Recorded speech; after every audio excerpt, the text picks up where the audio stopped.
Good morning dear students. આગળના વિડીયોમાં આપણે જોયું કે જે ગુલઝાર સરના જે નાના અને નાની છે એ વારંવાર ઝઘડા કરતા હતા અને નાની કહેતા કે જ્યારે હું નહીં હોય, હું મરી જઈશ ત્યારે તમને પસ્તાવ થશે. અને નાનીની ડેથ થઈ જાય છે અને નાના એ વાત સ્વીકારવા તૈયાર નથી કે નાનીની ડેથ થઈ જાય છે. અને ત્યારબાદ નાના ડબલ પર્સનાલિટીવાળું જીવન જીવે છે. તો આટલે સુધી આપણે જોયું ધીરે ધીરે નાનાનું બિહેવિયર ચેન્જ થવા લાગ્યું અને ગુલઝાર છે એ આમનું જે આ બિહેવિયર છે માર્ક કરે છે કે નાનાનું વર્તન હવે બદલવા લાગ્યું છે. તો એમની ચિંતા થાય છે. તો જે ગુલઝાર સર છે એમના જે ફ્રેન્ડ છે સાયકોલોજિસ્ટ એની જોડે લઈ જાય છે. તો આગળ આપણે જોઈએ. I had a friend, Dr. K.D. Campbell, a psychiatrist. I called him over. એટલે કે મારે એક મિત્ર છે ડૉક્ટર કેડી કામ્બેલ, જે મનોચિકિત્સક હતા અને મેં એમને ઘરે બોલાવ્યા. He talked to Nana at length for hours. Most of the time Nana kept quiet. He did not answer most of Dr. Campbell's queries. એટલે કે મેં મારા ફ્રેન્ડ જે મનોચિકિત્સક હતા એમને બોલાવ્યા ઘરે અને એમણે કલાકો સુધી મારા નાના સાથે વિગતવાર વાત કરી, પણ મોટાભાગના સમયમાં મારા જે નાના હતા એ ચૂપ જ રહ્યા અને જે ડૉક્ટર કામ્બેલની જે ક્વેરી હતું, જે પ્રશ્નો હતા એનો કોઈ જવાબ આપ્યો નહીં. But when he did, he spoke like Nana normally did and in his own voice. પરંતુ એમને જ્યારે પણ જવાબ આપ્યા ત્યારે તેઓએ સામાન્ય રીતે નાના બોલતા હતા તે રીતે તેમના પોતાના મૌલિક અવાજમાં જવાબ આપ્યા. એટલે અત્યારે હાલ પૂરતું તો નાના પોતાની રિયલ પર્સનાલિટીમાં જ છે, એટલે કે જે નોર્મલી જે એમને સામાન્ય રીતે જવાબ આપ્યા એ જાણે નાના જ છે એવી જ રીતના એમને જવાબ આપ્યા. Something else became evident too. One of the numbers question that Dr. Campbell asked him, he said, "This only she can answer. I will ask her when she comes." એટલે હવે જ્યારે ડૉક્ટર કામ્બેલે એમને કંઈક પ્રશ્ન પૂછ્યો, એટલે કે જે બીજું કંઈ પણ સ્પષ્ટ થયું, ડૉક્ટર કામ્બેલે પૂછેલા જે પ્રશ્નો હતા એના પ્રત્યુત્તરમાં ખાલી નાનાએ એક જ વાર એક વ્યવસ્થિત જવાબ આપ્યો અને એના જવાબમાં એમને કહ્યું કે I will ask her when she comes. When she comes એટલે કે અહીંયા નાનીની વાત કરી છે. એટલે એમણે જવાબમાં એવું કહ્યું કે આનો જવાબ તો હું અત્યારે નહીં આપી શકું, જ્યારે તેણી અહીંયા આવશે ત્યારે હું એને પૂછીને પછી જવાબ આપીશ. તેણી એટલે અહીંયા નાનીની વાત કરી છે કે નાની જ્યારે અહીંયા આવશે ને ત્યારે હું એમને આ પ્રશ્ન પૂછીશ અને એ જે જવાબ કહેશે એ જવાબ હું તમને કહીશ. એટલે અહીંયા નાના પોતે પોતાની જ પર્સનાલિટીમાં જીવીને આન્સર આપે છે. તો પછી ડૉક્ટર કામ્બેલ એમને પ્રશ્ન પૂછે છે. Doctor Campbell shot back, where has she gone. એટલે ડૉક્ટર કામ્બેલ કહે છે કે કેમ, તેણી ક્યાં ગઈ છે. The ends of his lips curled up a little in a smile. Oh, she doesn't really ever tell me her whereabouts.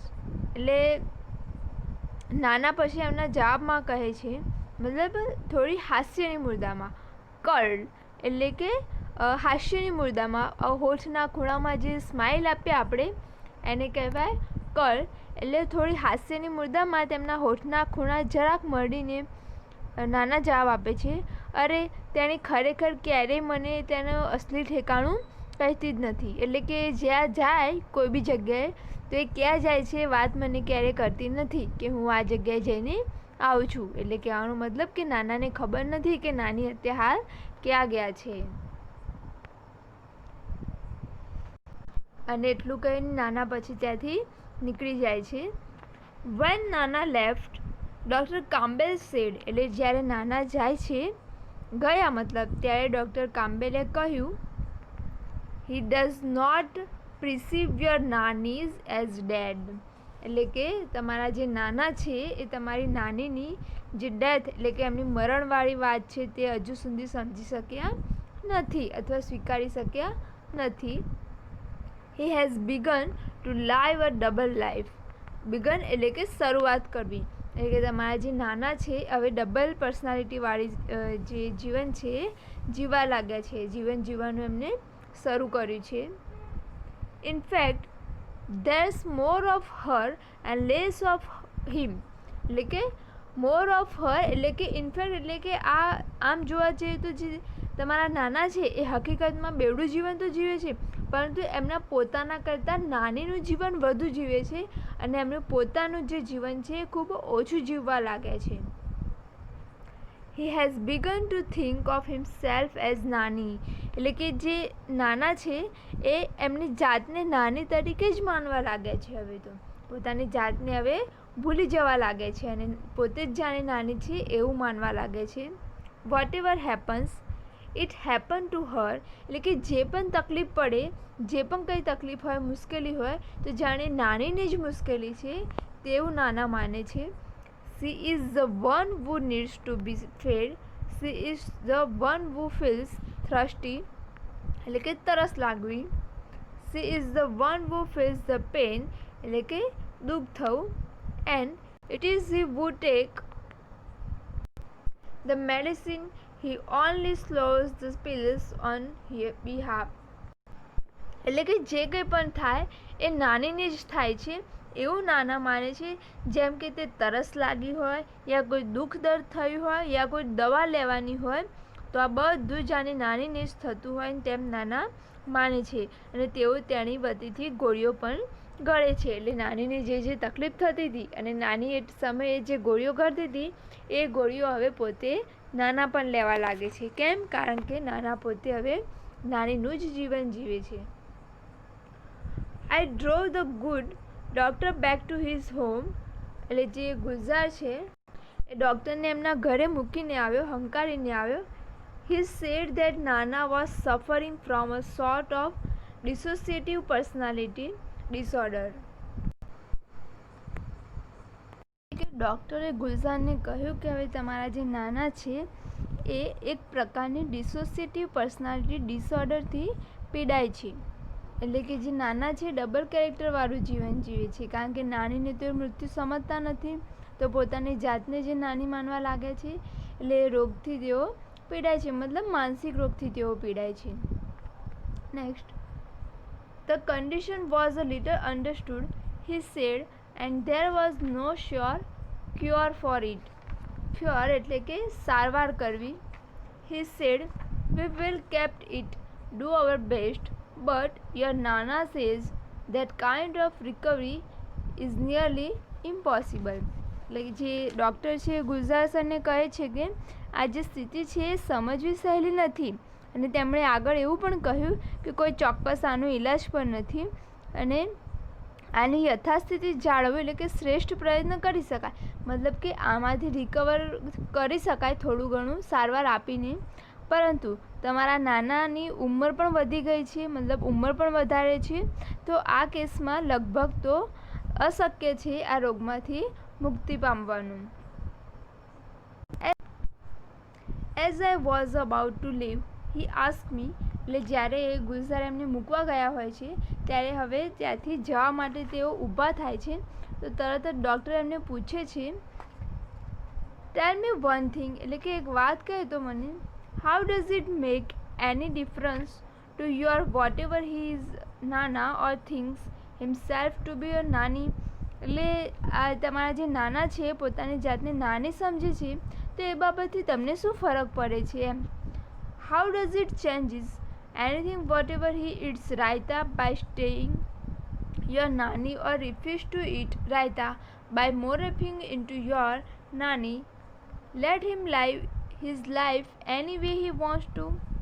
એટલે આજે એમને વાત કરી આગળ કે નાના તમારા નાની બનીને જીવે છે તો તમને શું ફરક પડે. એટલે નાના તરીકે તેઓ રાયતું ખાય છે કે પોતાની જાતે નાનીમાં પરિવર્તન કરી રાયતું ખાવાની મના કરે છે, તો એવી પરિસ્થિતિ કેવી રીતે બદલાય એમ. પછી જે ગુલઝાર સર છે એમને પૂછે છે, એટલે આગળ એમને પૂછ્યું ને કે તમને શું ફરક પડે, તો પછી ગુલઝાર કહે છે કે આ જે એમનું વર્તન છે રાયતું ખાય છે નાની સમજીને અને પછી ના પાડે છે, તો એમના વર્તનને હવે કેવી રીતના બદલી શકાય.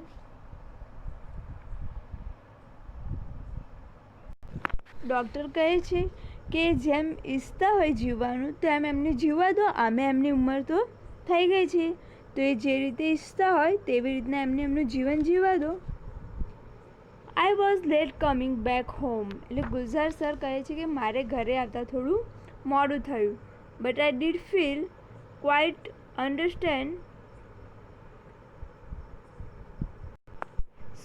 અનબર્ડન, એટલે કે બોજમુક્ત થવું અથવા તો બોજામુક્ત થવું અથવા ટેન્શન મુક્ત થવું.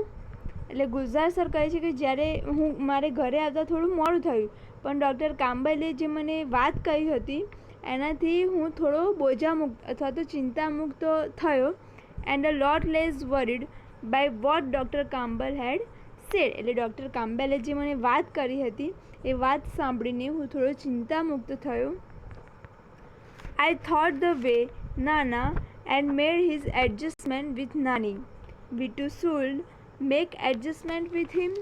એટલે હવે ગુલઝાર વિચારે છે, એટલે કે મેં વિચાર્યું કે જે રીતે નાનાએ નાની સાથે સુમેળ એડજસ્ટમેન્ટ કરી લીધું છે, તો એ રીતે અમારે પણ તેમની સાથે એટલે કે નાના સાથે હવે એડજસ્ટ થઈ જવું જોઈએ. એટલે પોતાની નાના છે નાની સમજીને હવે એ કેરેક્ટરમાં ડબલ પર્સનાલિટીવાળા જીવનમાં હવે એડજસ્ટ પોતે થઈ જ ગયા છે, અને હવે પોસિબલ તો છે નહીં કારણ કે એજ મોટી થઈ ગઈ છે. એટલે હવે જેમ નાના એડજસ્ટ થઈ ગયા છે તો પછી સ્વાભાવિક છે કે અમારે પણ એ વસ્તુ સાથે રિયાલિટી સાથે એડજસ્ટ થઈ જવું જોઈએ એવું ગુલઝાર વિચારે છે. એન્ડ આઈ રીચ હોમ, એટલે કે હું જ્યારે ઘરે પહોંચ્યો ત્યારે હું રીચ એટલે કે પહોંચવું, એટલે કે હું ઘરે પહોંચ્યો. And when I walk in to નાનાઝ room to wake him up, I found him sleeping in નાનીઝ બેડ. એટલે કે જ્યારે હું ઘરે પહોંચ્યો, જ્યારે હું નાનાના રૂમમાં તેમને ઉઠાડવા ગયો તો મેં જોયું કે તેઓ નાનીના પલંગમાં સૂતા હતા. And I lift the blanket to wake him up. અને જેઓ મેં જે નાના સૂઈ ગયા હતા ધાબળો ઓઢીને બ્લેન્કેટ ઓઢીને, તો બ્લેન્કેટ મેં ત્યાંથી ઉઠાવ્યો. એન્ડ આઈ વોઝ સ્ટડન, એટલે કે હું મને ધ્રુસકો પડ્યો અથવા હું શોક થઈ ગયો, કારણ કે હી વોઝ સ્લીપિંગ ઇન નાનીઝ ધોતી એન્ડ બ્લાઉઝ. એ કેમ શોક થઈ ગયા? કારણ કે નાના હવે નાનીની ધોતી અને બ્લાઉઝ પહેરીને સૂતેલા હતા. ડગાઈ ગયા. સ્ટડન એટલે કે ડગાઈ જવું, શોક થઈ જવું, અચરજ પામવું. એટલે તેઓ શોક થઈ ગયા કે કારણ કે નાના હવે તો વર્તન તો એવું કરતા જ હતા, પરંતુ હવે નાનીના કપડાં પણ પહેરવા લાગ્યા છે. એટલે ગુલઝાર શોક થઈ જાય છે અને આવી રીતના પછી નાનાનું ડેથ થઈ જાય છે.